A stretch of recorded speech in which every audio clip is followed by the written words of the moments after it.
dalam kurung taati juga ulil amri minkum, yaitu ulil amri daripada kamu sekalian. Siapa itu ulil amri? Kebanyakan ulama mengatakan ulil amri itu adalah ulama dalam urusan agama dan akhirat, umara dalam urusan dunianya. Jadi ulama dan umara adalah ulil amri kita semua.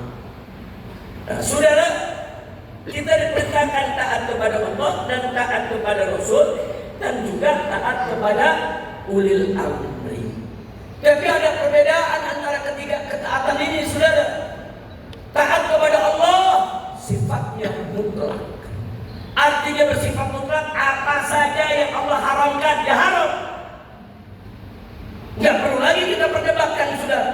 Apa saja yang Allah wajibkan ya wajib. Nggak boleh kita tolak, saudara. Itu namanya taat yang mutlak. Apa saja yang Allah perintahkan kerjakan, apa saja yang Allah larang tinggalkan. Titik. Nggak usah banyak pertanyaan, nggak usah ragu, saudara. Itu namanya taat mutlak. Kenapa taat kepada Allah mutlak? Karena Allah mustahil salah. Dan baik-baik, Allah mustahil salah karena Allah maha sempurna. Yang kedua, wa atiur rasul, dan taatilah Rasulullah. Sepakat para ulama, taatilah Rasulullah juga bersifat mutlak. Dalilnya ada ayat lain yang Allah nyatakan, faqala ta'ala wa ma atakumur rasulu fakhudhuhu wa ma nahakum anhu fantahu. Apa saja diberikan oleh Rasulullah kepada kamu, ambil. Dan apa saja yang dilarang oleh Rasulullah, tinggalkan, jauhkan. Saudara, jadi jelas ternyata taat kepada Rasulullah juga taat yang mutlak. Apa saja yang Nabi suruh kerjain, apa saja yang Nabi larang, stop, jangan dikerjain, titik. Mutlak. Kenapa mutlak? Karena Nabi maksum, mustahil Nabi salah dalam menyampaikan risalah. Mustahil Nabi itu salah, saudara, di dalam menyampaikan syariat dari Allah Subhanahu wa ta'ala. Karena itu taat kepada Nabi mutlak. Nah, di sini, saudara, saya mau garis bawahi dulu sebelum kita masuk ke ulil amri. Apa mesti digaris bawahi, saudara? Nabi wajib kita taati secara mutlak. Ini sekaligus menjadi bukti lain dan lain buat kita bahwa beliau adalah manusia sempurna. Karena kalau beliau itu tidak sempurna, mustahil kita disuruh mentaati secara mutlak. Nggak mungkin.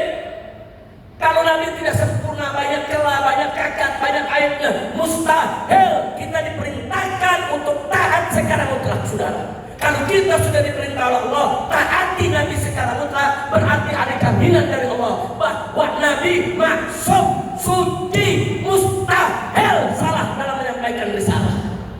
Sallu ala Nabi. Lagi-lagi ini dalil tentang kesempurnaan Nabi. Alhamdulillah. Nah, kemudian kita lanjutkan ayat tadi. Wa ulil amri minkum. Dan taati juga para pemimpin. Taati itu ulama, taati itu umara. Wajib kita taat kepada umara, begitu juga kepada ulama. Tapi taat kepada ulama dan taat kepada umara tidak mutlak. Garis bawah itu ya, Pak. Sama-sama wajib, sama-sama kita harus taat, tapi tidak mutlak. Artinya tidak mutlak, saudara, kita wajib taat kepada mereka selama mereka tidak mengajak kita untuk melawan Allah dan Rasul. Dan kalau mereka coba-coba mengajak kita untuk melawan Allah dan Rasulnya, haram untuk kita taati, saudara. Kenapa? Karena ulama maupun umara tidak maksum. Sebersih-bersih mereka pasti punya salah, saudara. Sehebat-hebat mereka pasti punya kekurangan, saudara. Sehingga mentaati mereka enggak mutlak, tapi pakai salah. Taati mereka selama mereka taat kepada Allah dan Rasulnya. Tapi kalau mereka sudah tidak taat kepada Allah dan Rasulnya, tidak wajib untuk kita taati, saudara. Dalam hadis, saudara, tegas Nabi mengatakan, la ta'ata li makhluqin wa ma'siyatil khaliq. Innama ta'ah fil ma'ruf. La ta'ata li makhluqin. Tidak ada taat kepada makhluk yang manapun juga. Fi ma'siyatil khaliq, dalam maksiat kepada Sang Pencipta. Gak ada taat kepada atasan untuk maksiat kepada Allah. Haram. Saudara semua umat Islam, saudara, umat Islam yang manapun jangan dikit-dikit. Ini kan suruhan atasan, ini perintah atasan, ini saya disuruh atasan, ini perintah atasan. Kalau atasan memerintahkan kita dengan sesuatu yang bertentangan dengan hukum Allah dan Rasulnya, haram untuk kita taati, saudara.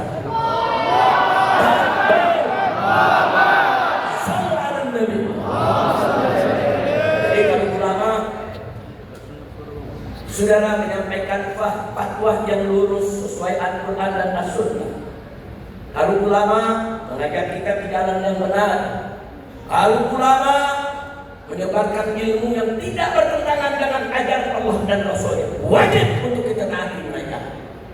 Dan sebaliknya, kalau ulama memutarbalikkan ayat dan hadis, kalau ulama mengharamkan yang halal, menghalalkan yang haram, saudara, kalau ulama sudah menjual ayat-ayat Allah dan hadis-hadis Nabi hanya untuk urusan dunianya, haram untuk kita taati, saudara. Takbir. Sallu ala Nabi. Juga umarok. Kalau umarok membuat undang-undang, membuat keputusan, membuat regulasi, membuat kebijakan, membuat aturan, saudara, yang tidak bertentangan dengan Al-Quran dan As-Sunnah, yang tidak melanggar syariat yang dibawa oleh Nabi alaihi salatu wassalam, yang tidak membahayakan rakyat, bangsa dan negara, saudara. Betul-betul dia buat undang-undang yang bagus, wajib untuk kita taati, saudara. Soal kita suka atau benci itu urusan lain, saudara. Tapi soal taat kepada pemimpin yang tidak melanggar aturan Allah dan Rasulnya, hukumnya adalah. Tapi sebaliknya, manakala ada umarok yang membuat aturan, mengambil kebijakan, saudara, yang bertentangan dengan aturan Allah dan Rasulnya, bertentangan dengan Al-Quran dan As-Sunnah, saudara, membahayakan agama, membahayakan rakyat, bangsa dan negara, saudara, maka haram untuk kita mentaati mereka. Takbir. Di belakang udah teriak bakar. Siapa itu barusan ada yang teriak bakar? Kayaknya lagi zaman bakar-bakaran. Innalillahi. Ini baru gigi satu. Gigi satu udah teriak-teriak bakar. Gimana kita masuk gigi 7? Udah dah, sampai sini aja dah ceramahnya dah. Masuk nih. Sudah lanjut. Bakar dulu. Sikat. Sabar. Jadi intinya saya makanya sekarang ya semua saya makanya, kalau ulama dan umarok lurus ikut Allah dan Rasulnya, wajib tidak kita taati? Wajib tidak kita taati? Kalau ulama dan umarok menyimpang dari ajaran Allah dan Rasulnya, akan menyesatkan umat, saudara. Saya makanya, saudara, wajib tidak untuk kita taati? Wajib tidak? Itu biarkan atau lawan? Biarkan atau lawan?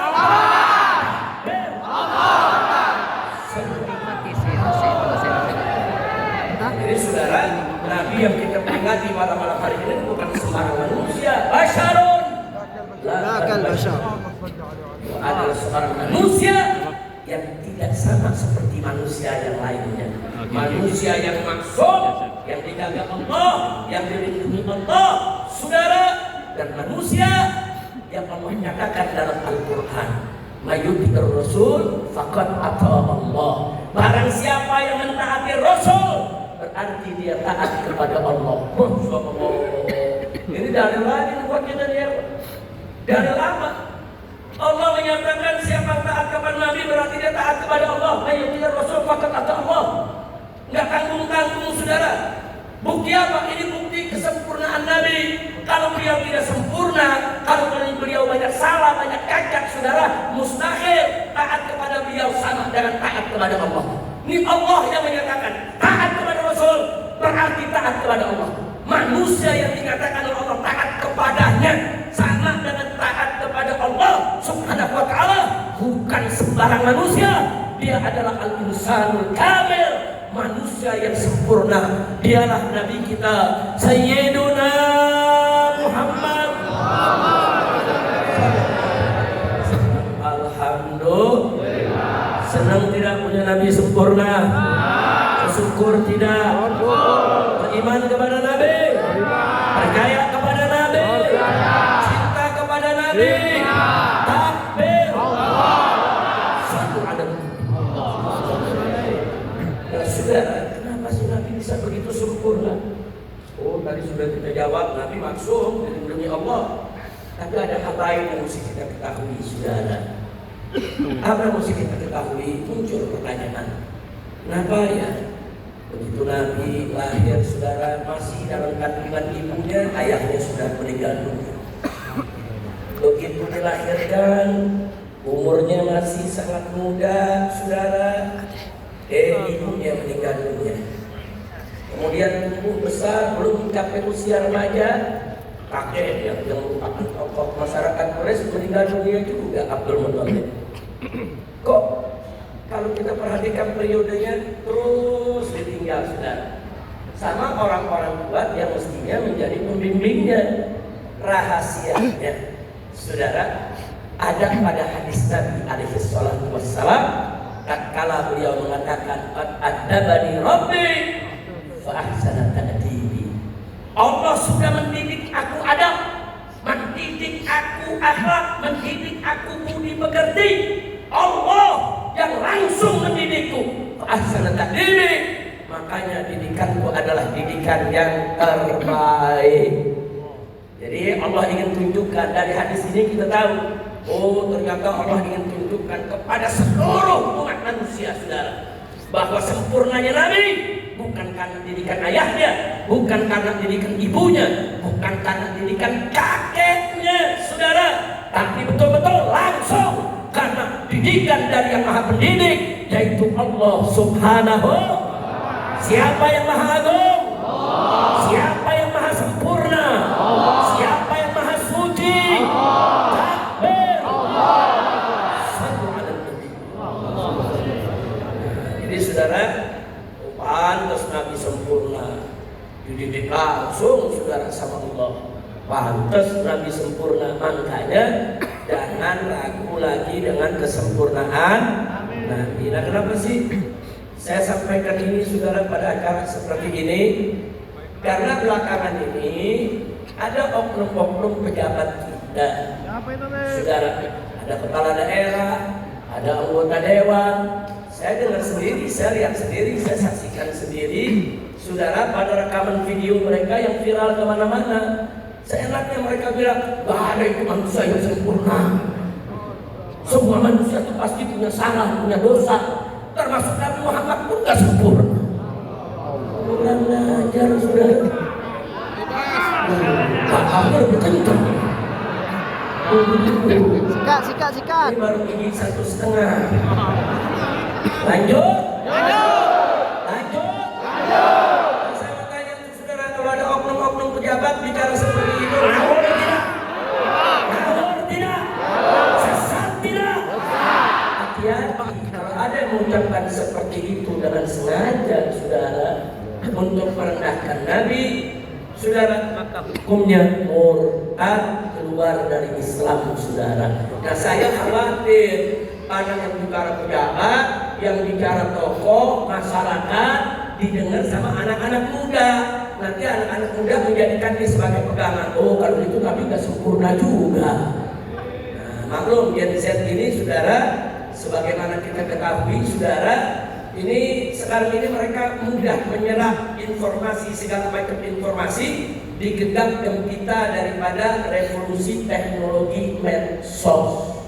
Nah, kalau anak-anak muda kita, saudara, tidak ada di bawah bimbingan syekh, bimbingan guru, bimbingan ustadz, dengan mudah mereka bisa terpengaruh dengan ucapan-ucapan yang sesat menyesatkan seperti itu. Betul? Kalau itu saya mau tanya, menjaga generasi muda kita wajib tidak? Wajib tidak? Jadi kepada para pejabat, kalau nggak ngerti agama, jangan ngomong agama. Kalau nggak tahu agama, jangan sok pinter agama. Urus saja bidangnya, betul? Betul. Akhirnya ucapannya jadi ngawur dan itu bisa menimbulkan keonaran dan kegaduhan. Nah, baiklah saudara. Kalau kita sudah tahu sedemikian rupa tentang kita punya Nabi alaihi salatu wassalam, maka saya akan bawakan satu ayat lagi, saudara, tentang kesempurnaan kita punya Nabi, hebatnya kita punya Nabi, saudara. Dan ini sering kita bacakan kalau kita lagi memperingati Maulid. Tadi pada saat kita baca Rawi, ayat ini juga kita baca, saudara, di mana Allah menyatakan faqala ta'ala fi kitabihil aziz, laqad ja'akum rasulun min anfusikum azizun 'alaihi ma 'anittum harisun 'alaikum bil mu'minina.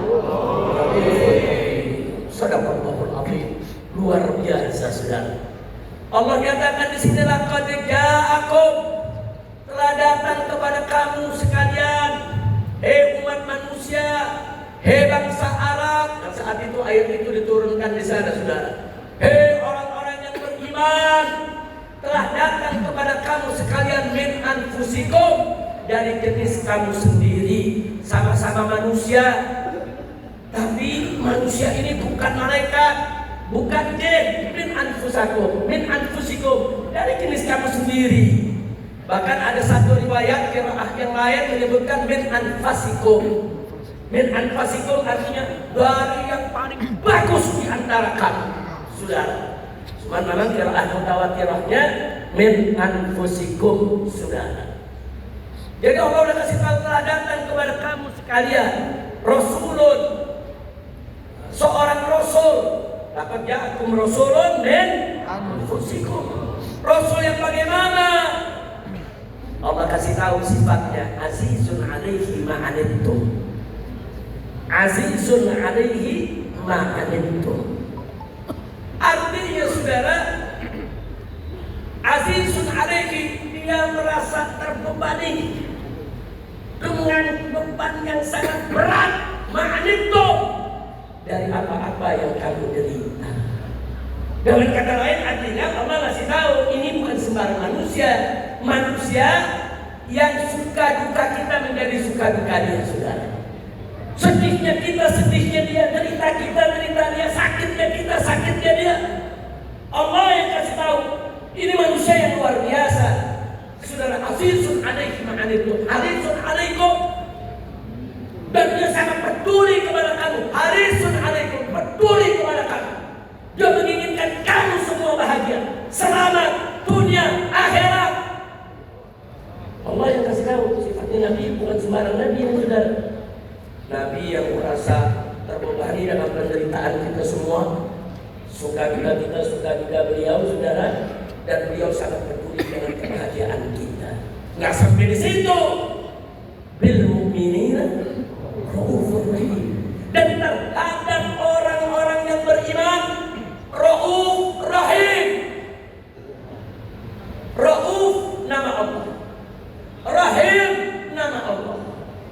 Kedua nama ini Allah berikan untuk Nabi-Nya, saudara. Jadi manusia yang satu ini, Rasul yang aku utus, dalam ayat itu Allah menyatakan, saudara, ada seorang Rasul yang punya sifat Rauf dan Rahim terhadap orang yang beriman. Rauf dari kata rafah, Rahim dari kata rahmah. Apa sih bedanya? Kalau rahmah umum kita tahu cinta dan kasih sayang, saudara. Lalu apa pengertian daripada rafah? Rafah, orang yang kagak tegaan, saudara. Kalau dalam bahasa Indonesia disebut welas kasih, saudara. Kalau dalam bahasa umum disebut kagak tegaan. Tahu kagak tegaan kan ya? Tahu kagak tegaan, pokoknya melihat orang kesian aja. Pokoknya kalau melihat orang pengen kebantu aja. Pokoknya kalau melihat orang tersentuh hatinya, itu kita punya Nabi, saudara. Nah, sekali lagi ayat ini juga menjadi dalil kalau manusia ini tidak sempurna, saudara. Allah nggak kasih dua namanya buat beliau, saudara. Allah yang langsung menghadiahkan dua namanya. Bil mu'minin, dia Rauf, dia Rahim. Masya Allah. ini manusia nggak punya sifat yang sempurna, mustahil. Allah puji sampai setinggi itu sudah. Nah, alhamdulillah.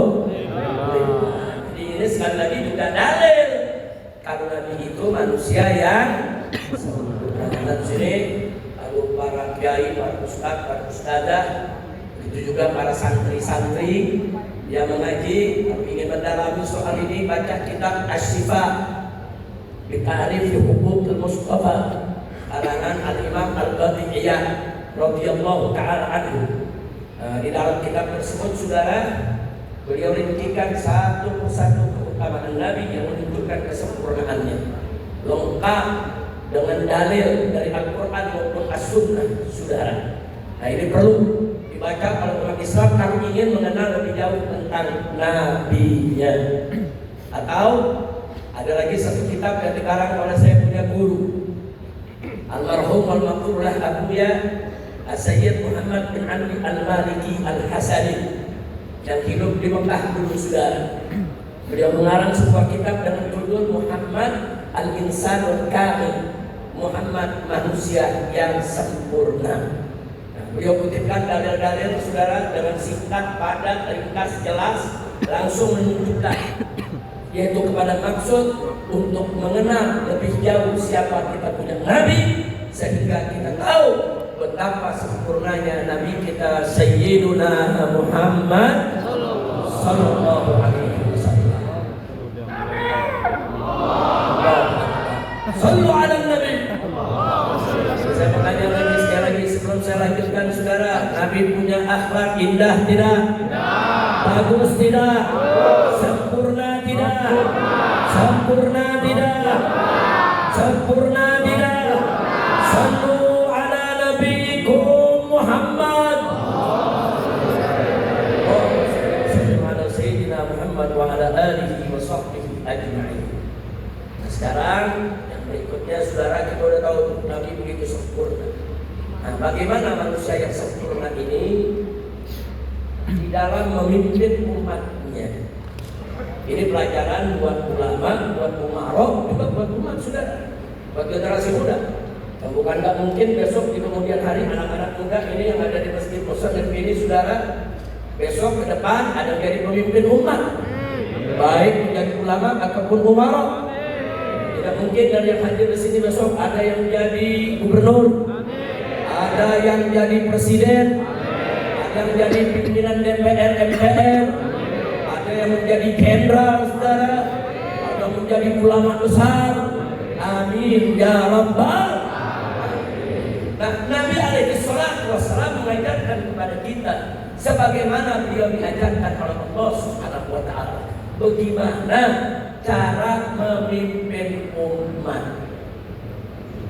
Allah menyatakan dalam Al-Quran Al-Karim, faqala ta'ala li nabiyyihi sayyidina Muhammadin sallallahu alaihi wasallam, fabima rahmatin minallahi linta lahu walau kunta fadlan ghalidhal qalbi lanfaddu min hawlik fa'fu anhum wastaghfir lahum wasyawirhum fil amri fa idza azamta fatawakkal 'ala Allah innallaha yuhibbul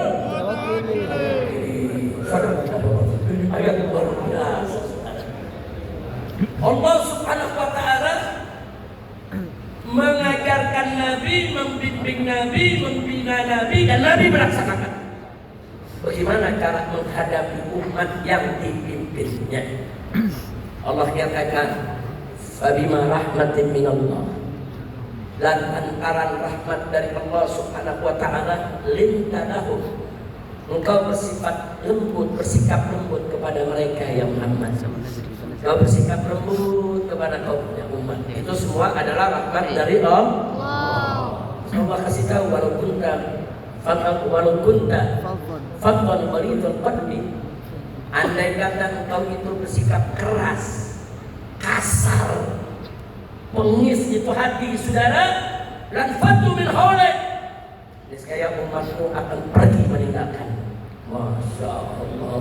Allah kasih tahu tuh, sifat umat yang dipimpin memang harus diayomi, harus disayang, bukan dibengisi, bukan dikasari, bukan Yang namanya pemimpin mesti punya sifat lembut, santun, ramah kepada umat, saudara. Galak pada tempatnya, jangan galak kepada rakyat. Betul? Betul. Keras ada tempatnya, saudara. Oh, lagi perang lawan penjajah, ya galak keras, saudara. Tapi kalau lagi mimpin umat, jangan. Makanya Allah ingatin, Habibur rahmatin minallahi ridwanahum, lantaran rahmat dari Allah engkau bersikap lembut, santun, ramah kepada kau punya umat yang Muhammad.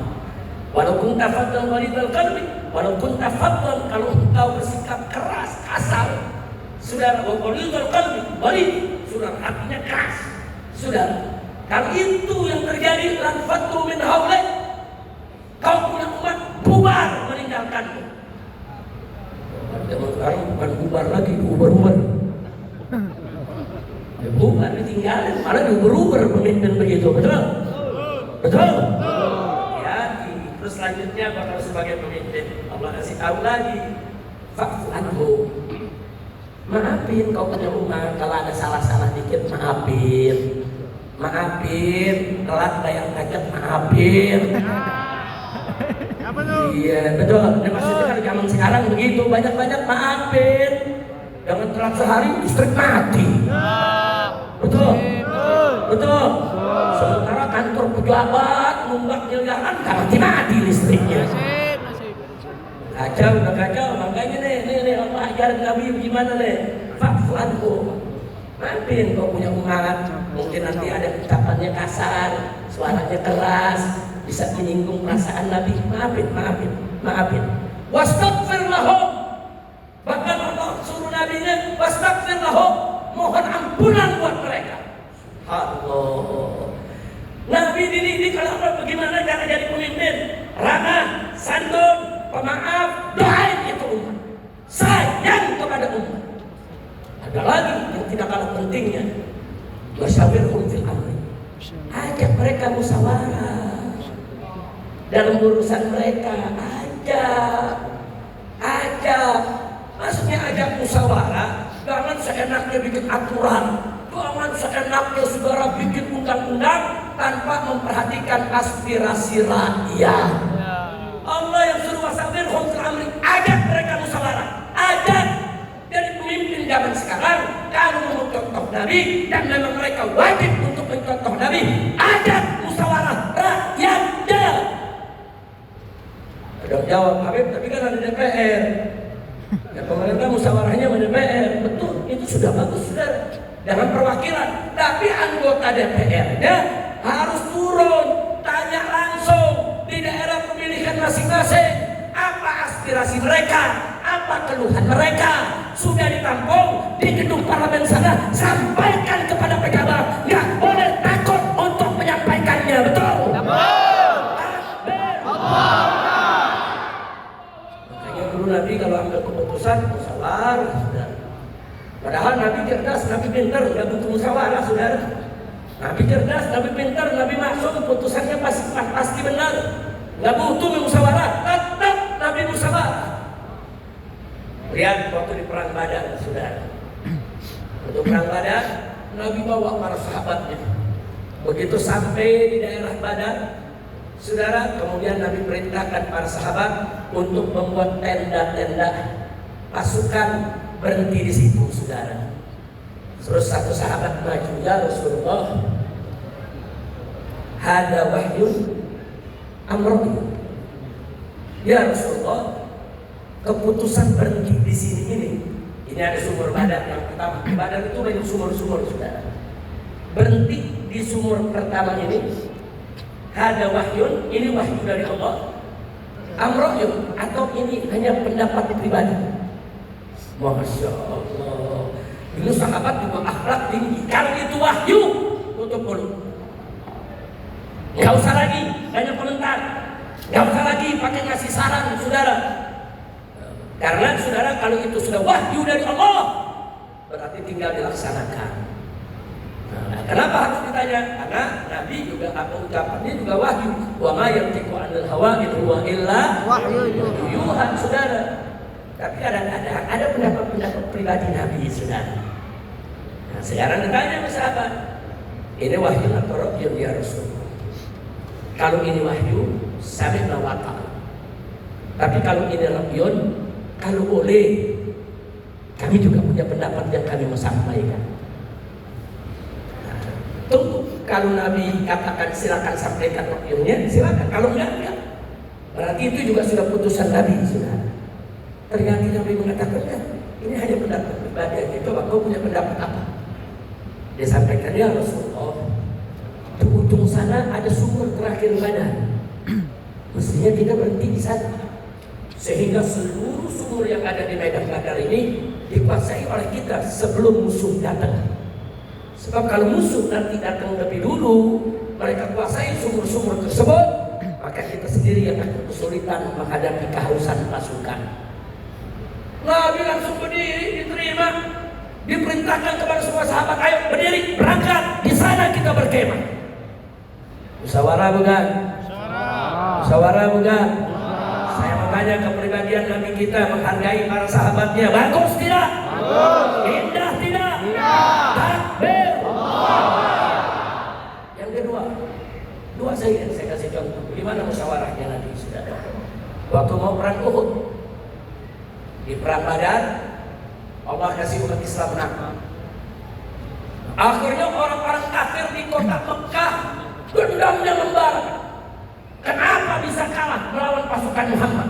Karena mereka merasa lebih kuat, pasukannya lebih banyak, senjatanya lebih lengkap.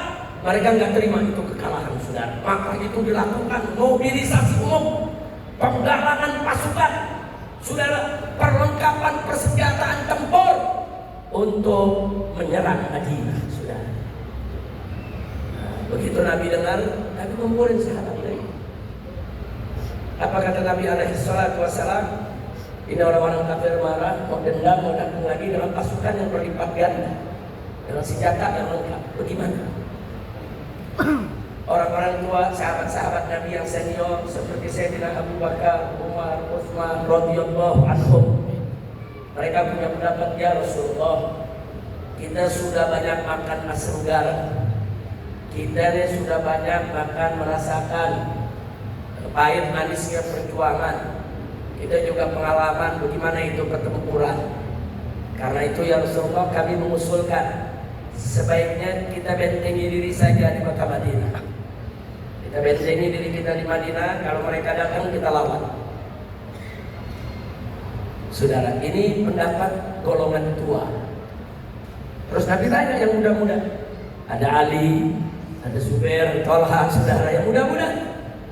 Saudara, Nabi tanya kepada muda-muda, bagaimana pendapatnya?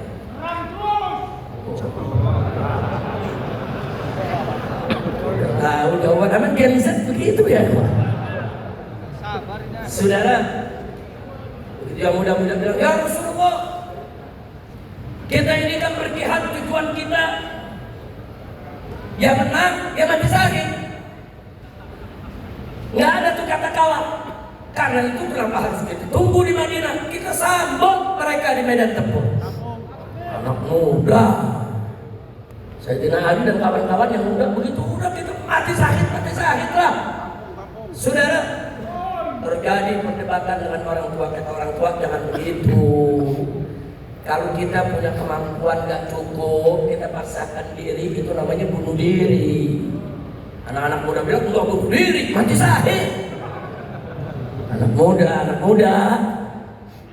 Kira-kira orang dulu sama sekarang tua muda sama gitu? Sama. Orang tua punya pendapat begitu karena pengalaman, lebih hati-hati. Anak muda belum pengalaman, emang lebih jos. Begitu, betul? Betul. Apa sikap Nabi, saudara? Nabi bilang banyak anak-anak muda di dalam masjid, saudara. Ada orang-orang tua yang muda-muda senang kayak baru satu, takbir, bakar. Cuman dulu nggak ada bakarnya, saudara. Akhirnya Nabi memutuskan alaihi salatu wassalam ikut pendapat yang muda. Sudah, kalau begitu kita sambut mereka di medan di medan tempur. Singkat cerita, setelah musyawarah diatur bagaimana nanti strateginya di medan Uhud, saudara. Kemudian Nabi punya persiapan perang. Nah, waktu Nabi ke rumahnya mempersiapkan diri, yang tua-tua negor yang muda. Kurang lebih nih kalau bahasa sekarang, lu sih gara-gara ente nih yang muda-muda nih. Sebetulnya Nabi setuju sama kita. Sebetulnya Nabi begitu nih sama pengalaman, sama tahu bahayanya. Cuman ente nih yang muda-muda terlalu menggebu-gebu. Akhirnya Nabi jadi ngikutin yang muda. Yang muda-muda digituin, sedih saudara. Nyesel apa iya mereka sudah maksa Nabi, karena kesannya orang tua nuduh kalian maksa Nabi. Saudara, akhirnya anak-anak muda berembuk menghadap kepada Nabi. Ya Rasulullah, maafkan kami kalau kami terlalu menekanmu. Demi Allah, apa yang kami sampaikan adalah hanya semangat keinginan untuk berjuang di jalan Allah. Tapi kalau engkau punya pendapat lain ya Rasulullah, kami tetap ikut. Samit nawak. Nah, jadi kata mereka, kalau memang kau minta kami ya bertahan di sini, ya kita bertahan ya Rasulullah. Apa jawab Nabi? La yang bagi di Nabiyin. Kata Nabi, nggak pantas sebagai seorang Nabi kalau sudah mengambil keputusan, sudah memakai baju perang untuk mundur kembali dari putusannya. Subhanallah. Takbir. Sallu ala Nabi. Berangkat saudara.